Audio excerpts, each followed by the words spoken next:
All right, folks, are you ready? Sunday, February 8th, a musical celebration like no one has ever seen. You know what I'm talking about, a halftime show. And with all due respect to Bad Bunny, I am talking about the Turning Point USA All-American Halftime Show. And Turning Point has released a statement finally about who is performing, and good God, is it amazing. So first, I want to address this. We all know that in the wake of Bad Bunny being announced as the Super Bowl halftime performer, the conservatives lost their damn minds. I mean, why? Why would the most streamed artist of 2025 deserve a spot on the largest global stage? Is it because he's a Puerto Rican? That's the U.S. territory that Trump and his MAGA loyalists continually forget is an American territory, making Bad Bunny a U.S. citizen. Is it because he performs only in Spanish? I mean, roughly 20%, 1/5 of Americans speak Spanish. Is it because he absolutely stole the show in Happy Gilmore 2? He was great in it, but that's not why. It is because MAGA has never been remotely close to anything entertaining. So of course, it was no surprise that Turning Point USA came to the rescue, announcing a show celebrating faith, family, and freedom.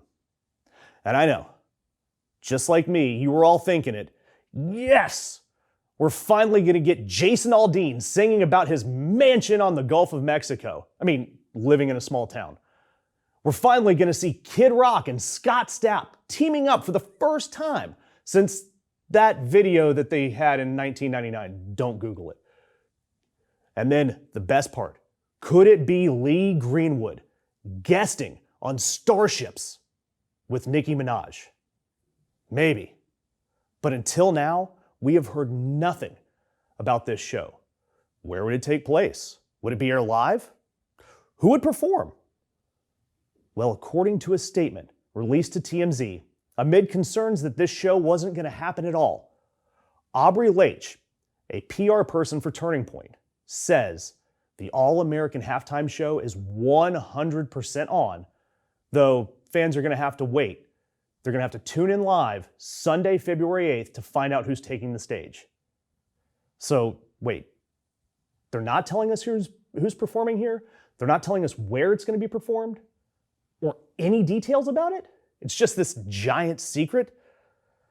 That's a hell of a selling point here. I mean, if they signed anyone halfway decent, they'd announce it, right?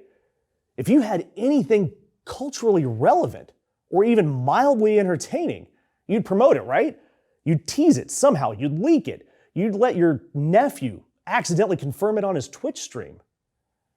It's like when you see one of those bars around town that has the big game on a sign outside, you walk in, you find a muted TV behind the slot machine and a guy yelling about being the backup QB for his high school in the 80s. Instead, Turning Point USA wants the big game shine without the football, without the audience, and especially not the culture, not that culture. They want the prestige, the relevance of a halftime show, without having to actually coexist with the people who are going to watch it. These are people who are catering to a group that believes music peaked with Frankie Avalon. So instead of Beyonce, you're getting mystery guest, trademarked. Instead of Rihanna, you're getting trust us, it's gonna be huge. And instead of cultural relevance, you're gonna get embarrassment. Look, despite what you saw from your uncle on Facebook who couldn't understand a word, last year's Super Bowl halftime show with Kendrick Lamar pulled in over 133 million viewers worldwide, the biggest ever. It cost tens of millions of dollars and was one of the best of all time. Still think Prince was better. Turning Point's version? It's going to be watched by a few thousand people in a ballroom applauding like they're being forced to at gunpoint by J.D. Vance. And you know what the aesthetic's going to be. Exactly what you think it is. Fireworks indoors, screens everywhere. You know, like a Texas megachurch's Christmas spectacular. Somewhere you're going to see Erica Kirk floating through the event dressed like a disco ball that fell into a political consulting firm.